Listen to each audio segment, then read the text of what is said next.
Nabuntisan ako ang akong mga hipag. Maayong adlaw kanimo DJ Sam ingon mana sa imuha mga followers o viewers. Ayaw una ko ninyo i-judge. Noon, paminawa una ninyo ang akong istorya. Tawagan na lang ko sa pangalang JB. 43 anyos ko DJ Sam ug taga dinhi lang sa Visayas. Kamagwangan ko sa upat namo ka mag-igsuon. Naan ako'y mga anak DJ Sam. Siyam na kabuok pero lain-lain ang mga inahan. Katulon ako na minyo DJ Sam. Una na akong kaipon na ami tulo ka mga anak pero nagkabuwag mi. Parehas na mi nga na ay pamilya karon. Sa ikaduha pud na ako nga asawa DJ Sam nga mao gyud ang akong pinakaslan. Nakaupat pud mi kabuok. Apan wa mi magkasinabot. Dayon nagbuwag pud mi. Karon na pud siya live-in partner. Tapos karon nga last na ako nga partner DJ Sam.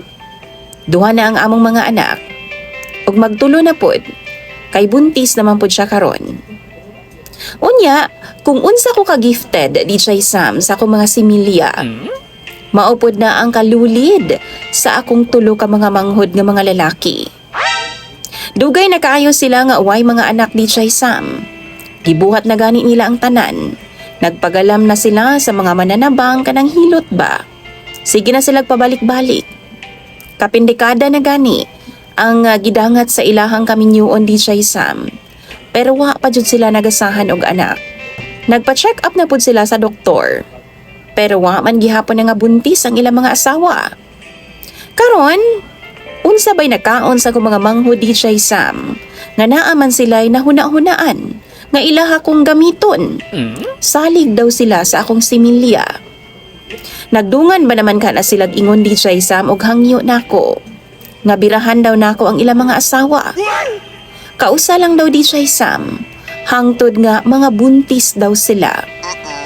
Nagduha-duha ko DJ Sam. Gani wa ko misugot dayon. Kay mga hipag baya nako na sila. Mura na pud nako silag mga igsuon DJ Sam. Mao to, wa naman gyud ko'y nahimo kay nihangyo man gyud silag taman in town ako mga igsuon. Balag isa lang daw DJ Sam nga anak, malipayon na daw sila. Kay mao na lang gyud daw ang kuwang sa ilahang kaminyuon. Nag-inom mi DJ Sam. Apil ang ilang mga asawa. Ug usa ka semana, kausa. Tapos, isa ka semana DJ Sam. Isa ang akong birahan. Sunod semana, lahi na pod. In short, kada semana DJ Sam, lahi nga asawa nga akong birahan. Hangtod nga maapod na nako sila. Why alam ang mga babae DJ Sam ha? Kamira sa akong mga manghod ang nagsabot. Unya, unang semana DJ Sam, akong gidugan ang asawa sa akong isa ka manghod. Tapos sa sunod semana sa akong nang gikaingon, ang isa na pod nako ka manghod. Hangtod na kumpleto sila DJ Sam. Pero ang problema lang nako, wa ko magsaba sa among kinamanghuran. Nga wa na ako gibirahan ang iyang asawa. Kay di man gyud nako makaya ang naong DJ Sam. Ma-imagine man gyud nako ang iyang dagway bisan pag ngit-ngit kaayo. Di jud mawala sa akong hunahuna DJ Sam. Isa pa ha, amot basab atong gabiun na. Wa man manghugas bayhana DJ Sam. Pas ka mang bahua pag ukab nako. Patik-atik na lang ko sa akong mangho DJ Sam nga nakabira nako. Nalipay pud intawon ang akong mangho DJ Sam. Paglabay sa 2 ka buwan, makaingon jud ko DJ Sam nga grabe jud ka power sa akong similya. Kay nga buntis man jud ang duha nako kahipag nga akong gibirahan. Ug lipay gid kaayo sila. Lipay pud kaayo nga akong mama DJ Sam. Kay halos muluhod na lang baya na siya gikan sa among balay paingon sa simbahan og inampo. Nga hatagan unta gasa nga anak ang ako mga manghod balag usa-usa lang DJ Sam. Mao to nga nalipay gid kaayo siya pagkahibaw nga nga buntis sila.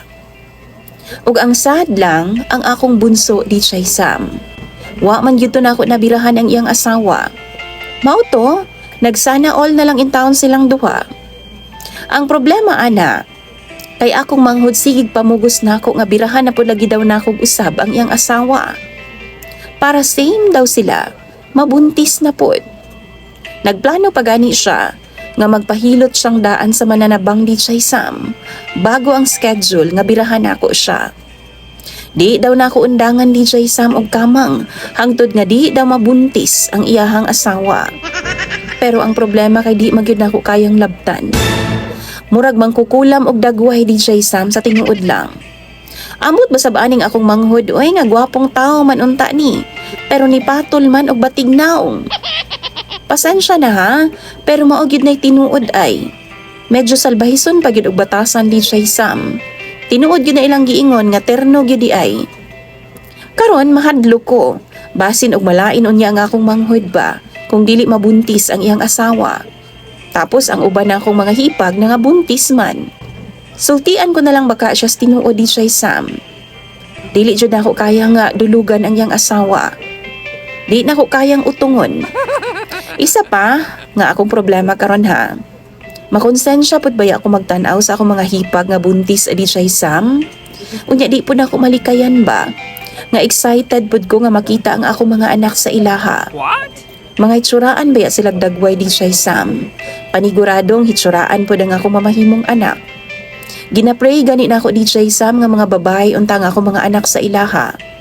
Ang gusto sa akong mga igsuon DJ Sam, maghilom lang ko.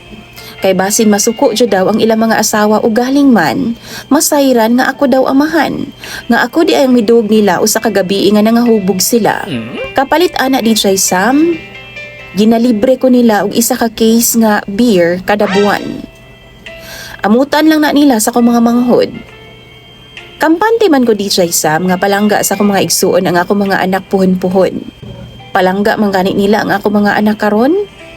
Kay baw kung uhaw sila sa mga anak DJ Sam. Pero nganong lahi man ang akong gibati. Nganong naaman ko'y pagkaalangan DJ Sam. Di gyud malikayan DJ Sam nga naay moturok nga konsensya sa akong hunahuna og dughan. Dugangan pa sa akong manghod nga sigig pangulit DJ Sam. Nga buntiso na gyud nako ang iyang asawa kay nainggit naman siya. Unsa ba kay angay na kong buhaton DJ Sam? Dili ba ka ako magabaan ani akong ginabuhat? Ilahan ning idea ha, wa masayod ang ilang mga asawa. Igo ra ko ni tabang sa ilaha DJ Sam. Tambagi daw ko ninyo bi, palihog lang. Imong sender DJ Sam og follower, JB.